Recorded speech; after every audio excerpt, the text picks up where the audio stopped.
আরে দাদা কি করছো এখানে? দেখছি কত তাড়াতাড়ি সব জিনিসগুলো পাল্টে যায়। ভিভো V50 এক বছর হলো না চেঞ্জ হয়ে গেল। ভিভো কিন্তু নতুন একটা রেভলিউশন নিয়ে চলে এসেছে V60, একদম দেখো তিনখানার কালারে। ঠিক আছে, ভিভো V50 থেকে অনেক চেঞ্জেস। মানুষ কেন কিনবে না এত কম, মানে যদি দামটা প্রায় একই থাকে, দেখো তিনখানা কালার করে দিচ্ছে। অসপিসিয়াস গোল্ড করেছে, মিক্সড গ্রে, আর একটা হচ্ছে মুনলিট ব্লু। দেখুন অসাধারণ কালার, নতুন কালার, একদম স্লিম ফোন করে দিয়েছে।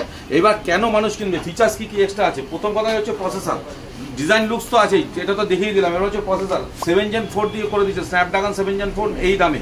ঠিক আছে, V50 সমান প্রায় একই দামে করে দিচ্ছে 7 Gen 4। সঙ্গে রয়েছে ক্রেডিট কার্ডে নিলে 3000 টাকা অব্দি ডিসকাউন্ট, 3000 টাকা অব্দি ডিসকাউন্ট পেয়ে যাবে ইএমআইতে ক্রেডিট কার্ড অফারে। আগে ছিল 6000 mAh ব্যাটারি, এখন কিন্তু করে দিচ্ছে 6500 mAh ব্যাটারি। তা দুটো ফোন আপনারা নিজেরাই দেখে নিন। এখানে ট্রিপল ক্যামেরা, যেখানে 50 মেগাপিক্সেল পোর্ট্রেট ক্যামেরা আছে, জেইসের পোর্ট্রেট ক্যামেরা।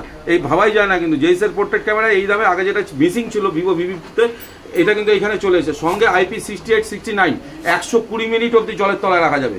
নতুন রেভলিউশন এসে 120 মিনিট অব্দি জলের তলায় রাখা যাবে। তো সেল কিন্তু আমাদের স্টার্ট হয়ে গেছে, দেখা যাচ্ছে। আমরা এখন দুটো ফোন অলরেডি আনবক্সিং করে নিলাম। তো ভাই নিয়েছে অসপিসিয়াস গোল্ড কালারটা, আর দাদা নিয়েছে মুনলিট ব্লু কালারটা। তো এই ফোনটা কেমন লাগলো? অসাধারণ লেগেছে তো? ঠিকঠাক আছে তো? আগের থেকে V50 থেকে এটা অনেক ভালো ফোন করেছে। তো তোমার কেমন লাগলো ফোনটা? তো থ্যাংক ইউ। আপনারাও চলে আসুন সুবিধা সেন্টারে। স্টক কিন্তু আমাদের কাছে ভরে ভরে চলে এসেছে।